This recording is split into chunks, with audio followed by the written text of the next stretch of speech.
Alright, so I'm shooting this video just to show anyone who has one of these SN95 Mustangs. If you have a factory sound system and you don't have any sound, I couldn't find anything on YouTube about this. I saw a lot of people with aftermarket radios that didn't have any sound, but nobody seemed to have the factory system. So this is the factory radio, factory CD player, which I popped out, and you can see the little tools that it takes to pop it out. So what I found was my front amplifier was no good. This is the amplifier, and I ordered ones identical and every way, part number and all that. And I installed it in here, and I wanted to show where it's located. So it's located right down in here. Now it's just held in by 3 screws onto a mounting plate that's then screwed in from the sides. So if you were to take the console out, and you can actually see right here where my finger is, that's one of the screws right there. If you were to take this console out, you could actually get at those screws and you can pull it out that way too. But I chose just to, oh, I'm sorry, that's not it. It's down a little farther, I think, in there. Yeah, it's not that screw. It's down in here a little farther. Anyway, you'd have to get at some things to get at those. So I just took those screws out right there. Those 3 screws are, what is that, a 5mm, it looks like. That's the heads of the screws that are in the amp.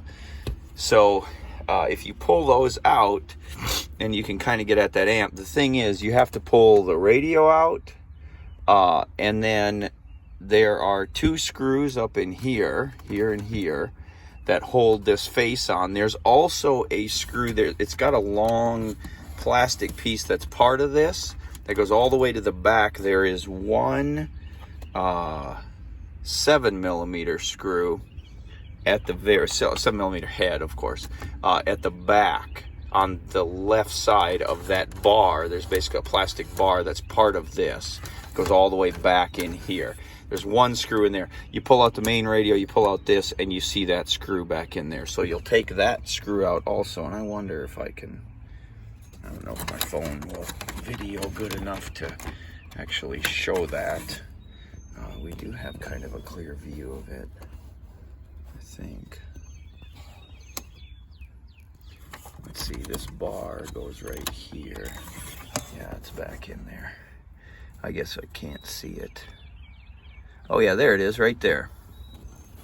Right there, that screw right there. Behind that white bracket that you see, there's that, it's screwed into that black bracket right there, it's screwed into the metal. So that screw right there you take out. Once these you pull both the radio pieces out, then you pull out that screw, these 2 screws here, and then this whole thing, and then I took out the vents just to make it easier, which I usually use a cloth with some needle nose, and then you just basically squeeze it and just pop them out, and they'll just pull straight out. Basically, they're just snapped in place. I pulled them out just to be able to get a better grip of this. You don't need to, but it did make it a little easier. Anyway, pull this face off, and then get the radios out. You'll have to unplug them. There's little clips, little like tabs on each of the plugs that you just push in, and it releases. With the amplifier cords are actually on the side right here. But anyway, you unplug that. There's an antenna plug on the radio. There's a speaker plug, a couple things. So you unplug all that, get that all out of the way. Then you can get at that amp. You can pull it up. There's 3 things plugged into the back of it. So you'll unplug those 3. Out the amp comes, swap it out, put the new one in, and now that is all replaced,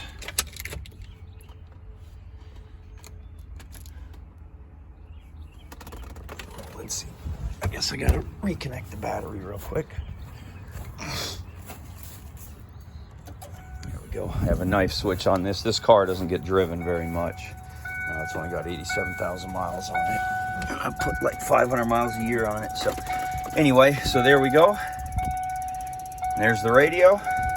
And now I did not have any output from the speakers before. So,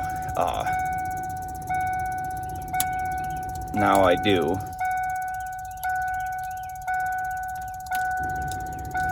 Well, somewhere up here there's a radio station. And there we go. I go back to what you said earlier. So there we go. Now I have a radio with output.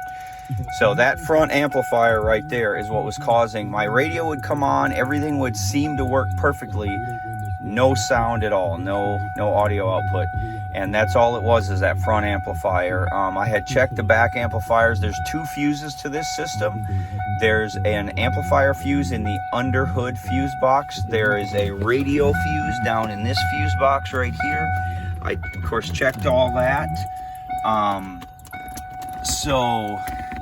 At the end, yeah, that's all it was that front amplifier itself was bad.